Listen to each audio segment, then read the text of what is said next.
Laymen's evangelical fellowship స్థాపకులు ఎన్ దానియేల్ గారు 1957వ సంవత్సరం మార్చి మాసంలో చేసిన ప్రసంగం. న్యాయాధిపతులు 1వ అధ్యాయం 14-15 వచనాలు. ఆమె తన పెనిమిటి ఇంట ప్రవేశించినప్పుడు తన తండ్రిని ఒక పొలం అడుగుటకు అతన్ని ప్రేరేపించెను. ఆమె గాడిదను దిగ్గా, కాలేబు, నీకేమి కావాలని అడిగాను. అందుకు ఆమె, దీవెన దయచేయము, నాకు దక్షిణ భూమి ఇచ్చి ఉన్నావు, నీటి మడుగులను కూడా నాకు దయచేయమన్ను. అప్పుడు కాలేబు ఆమెకు మెరక మడుగులను పల్లపు మడుగులను ఇచ్చెను. కాలేబు కుమార్తె ఒక దీవెన ఇమ్మని తన తండ్రిని అడిగింది. ఆమె వివాహం జరిగిన తరువాత ఆమె తండ్రి నుండి ఒక పొలమును కోరింది. ఆమె అడిగిన దానికంటే ఎక్కువ ఆమె తండ్రి ఇచ్చాడు. కుమార్తె అడిగిన దానికంటే ఎక్కువ ఇచ్చుట తండ్రి స్వభావం. ఆమె తండ్రి ఆమెకు ఒక పొలాన్ని ఇచ్చాడు. ఆమె నీటి మడుగులను అడిగింది. ఈ నీటి సరఫరా లేకుండా పొలాన్ని దున్ని పంట పండునట్లు చేయుట కష్టం. ఆమె ఒక తెలివి కలిగిన స్త్రీ, అతడు ఒక ప్రేమించే తండ్రి.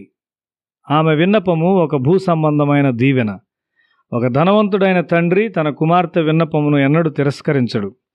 అడుగువారికి ఇచ్చేదనని మన పరలోకపు తండ్రి కూడా చెప్పాడు. నీవేం అడుగుతున్నావు? ఏ రకమైన దీవెన నీవు కోరుకుంటావు?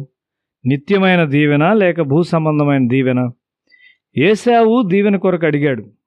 ఏశావు ఆ దీవెనను పొందుకొనుటకు యోగ్యుడు కాదు. దీవెనను పొందినను అతడు రంధ్రములు గల సంచిని కలిగి ఉన్నాడు. అతడు ఒక అవిశ్వాసి, లోక సంబంధి అయిన మనిషి. అతడు ఒక విగ్రహారాధికురాలైన స్త్రీని వివాహమాడాడు. అతడు తన తల్లిదండ్రులను దుఃఖపరిచాడు. అతడు బాగుగా చేయదగిన పని ఒక మంచి ఆహారాన్ని సిద్ధపరచడం మాత్రమే. ఆ విధమైన మనిషి అబ్రహాము దీవెనను పొందుకొనగలడా? ఫరో కూడా ఒక దీవెన కోరుకున్నాడు. నిర్గమకాండము 12వ అధ్యాయం 32వ వచనం. మీరు చెప్పినట్లు మీ మందలను మీ పశువులను తీసుకొని పోవుడి, నన్ను దీవించుడని చెప్పెను. ఫరో ఇశ్రాయేల్ దేవుని శక్తిని చూచాడు. ఆ దేవుని యొద్ద దయ కూడా ఉన్నదని అతడు నేర్చుకున్నాడు.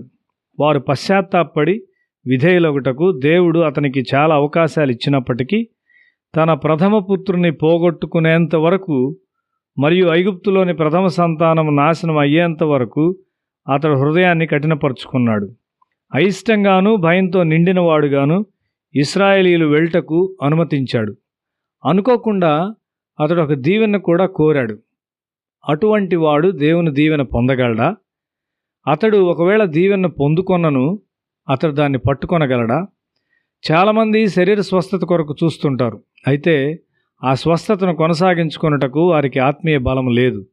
చాలా స్వల్పకాలంలో దీవెనకు ఆధారమైన దేవుని తిరస్కరించి ఫరో తన సైన్యముతో ఇశ్రాయేలీయులను వెంటాడాడు. అతడు ఐగుప్తు స్వభావంలో పుట్టి పెంచబడినాడు. ఐగుప్తు స్వభావంలో లోతుగా వేరుపారిన వాడై అదే స్వభావం కలిగిన వారికి నాయకునిగా ఉన్నాడు. ఫరో గర్వము ద్వారా గుడ్డివానిగా చేయబడ్డాడు. అలాంటి మనిషి దేవుని దీవెనను పొందుకొనునా లేక దేవుని దీవెన నిలబెట్టుకొనగలడా? హృదయంలో దేవునితో లోతైన శత్రుత్వం గల మనిషి దేవుని కృపను పొందుకొనుటకు తగిన వానిగా ఉండగలడా? అతడు దేవుని దీవెనను పొందుకున్నప్పటికీ దానిలో అభివృద్ధి చెందగలడా? అతడు తన కుమారుని పోగొట్టుకున్న తరువాత కూడా పశ్చాత్తాపం లేనివాడై తన సైన్యమును సముద్రంలో మునిగిపోవునంత వరకు తన స్వంత మార్గంలో వెళ్ళటకు తీర్మానించుకున్నాడు.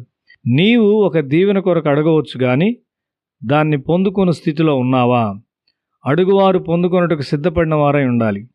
దేవుని దీవెనను పొందుకొనుటకు వారి హృదయ పాత్రను సిద్ధపరచుకొని ఉండాలి. మనలను గూర్చి దేవుని తలంపులు ఏమై ఉన్నవి? మనలను దీవించుటకు ఆయన కోరిక కలిగి ఉన్నాడా? లేక మనం ఇంకా ఎక్కువ చేయవలనని ఆయన మనలను కోరుచున్నాడా? ఆయన అబ్రహాంతో ఏం చెప్పాడు? నేను నిన్ను దీవించి గొప్పవానిగా చేస్తాను, నీవు దీవెనగా ఉంటావు, నీ ద్వారా భూమి అందలి సమస్త జనులు దీవించబడతారు. కాబట్టి దీవెనను నిలిపివేయుట దేవుని ఉద్దేశము కాదు. ఆయన నిన్ను నన్ను ఇతరులకు దీవెనగా ఉండాలని కోరుచున్నాడు. ప్రవక్త అయిన జకరియా ద్వారా దేవుడు మాట్లాడాడు. దేశములలో మీరు శాపముగా ఉన్నను, ఓ యూదా మరియు ఇశ్రాయేలు అదేవిధంగా ఒక దీవెనగా ఉంటారు అని ఆయన చెప్పాడు. ఎంతవరకు దేవుడు రక్షించును? నీవు ఇతరులను రక్షించుట సాధ్యపడినంత వరకు. ఎంత మేరకు ఆయన నిన్ను స్వస్థపరచును? ఇతరులను స్వస్థపరచుటకు నీవు స్వస్థత వరమును పొందుకునేంత వరకు ఆయన నిన్ను స్వస్థపరచును. ఆయన నిన్ను ధనవంతునిగా చేయును. ఎంత మేరకు ఆయన నీకు ఐశ్వర్యం ఇచ్చును? నీవు ఇతరులను ఐశ్వర్యవంతులుగా చేయునంతగా ఆయన నిన్ను ఐశ్వర్యవంతునిగా చేయును. నిన్ను దీవించుటక ఎంతవరకు? నీవు ఇతరులకు దీవెనగా ఉండునంతవరకు. ఆయన నీకు పశ్చాత్తాపాన్ని ఇచ్చును. ఎంత మేరకు? నీ పాపములను హేయమైన కార్యములను జ్ఞాపకం చేసుకొని నిన్ను నీవు అసహించుకున్నంత వరకు. యెహెజ్కేలు గ్రంథం 36వ అధ్యాయం 31వ వచనము. ఆయన నీకు గౌరవం ఇస్తాడు. ఎంత మేరకు? నీవు ఎక్కడ అవమానపరచబడినావో ఆ దేశాల్లో ఆయన నీకు ఒక మంచి పేరును మరియు ఘనతను ఇచ్చును. ఇది ప్రేమ స్వభావం. నీ మట్టుకు నీవే అనుభవించటకైనా ఒక దీవెన కోరుచున్నావా? అటువంటి దీవెన ద్వారా నీకు లాభం ఉండదు. నీ కొరకే పరిమితమైన ఐశ్వర్యాన్ని నీవు కోరుకుంటున్నావా? నీవు ఆ విధంగా ప్రార్థిస్తున్నావా? దయచేసి అట్లు చేయవద్దు. ఆ విధమైన ఐశ్వర్యము నీకు హానికరంగా ఉండును. నీవు ఆరోగ్యం కోరుకుంటూ భౌతిక మరియు ఆత్మీయ ఆరోగ్యమునకు పశ్చాత్తాపము మార్గమని ప్రజలకు ప్రకటించే కోరిక లేకుండా ఉంటావా? అప్పుడు ఆ విధమైన ఆరోగ్యము నీకు ప్రయోజనకరమైనది కాదు. దేవుడు నీకిచ్చు ఐశ్వర్యము ఆయన అనంతమైన రక్షణ. ఈ ఐశ్వర్యాలు నీ ద్వారా ఇతరులకు ప్రవహించునవి. కొంతమంది మార్పు చెందిన వారై దీవెనలను వారి కొరకే భద్రపరుచుకుంటారు. కొంతమంది మరుగుజ్జులైపోతారు. ప్రభువా, నా పొలాలను దీవించు, నా పిల్లల చదువును దీవించు, నా భార్యకు మంచి ఆరోగ్యం ఇవ్వండి అని వారు ప్రార్థిస్తారు. అయితే దేవుని రాజ్య విస్తరణ కొరకు వారిని వాడుకొనమని వారు ప్రార్థించరు. దేవుని రాజ్యమును కట్టుటలో వారి ధనము, వారి పిల్లలు వాడబడాలని వారు ప్రార్థించరు.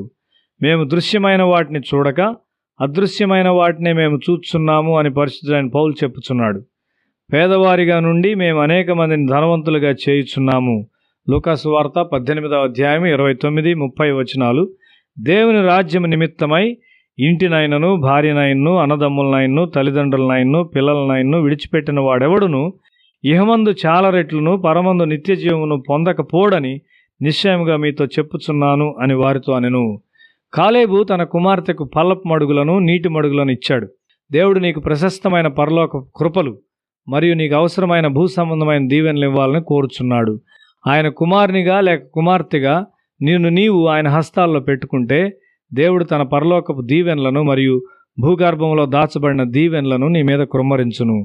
ఆయన నీకు ఆత్మీయ ఫలము మరియు భౌతిక ఫలమును ఇచ్చును. నీవు క్రీస్తుతో లేపబడిన వాడవైతే పైనున్న వాటినే వెదకము, భూ సంబంధమైన వాటి మీద మనసు పెట్టుకొనవద్దు.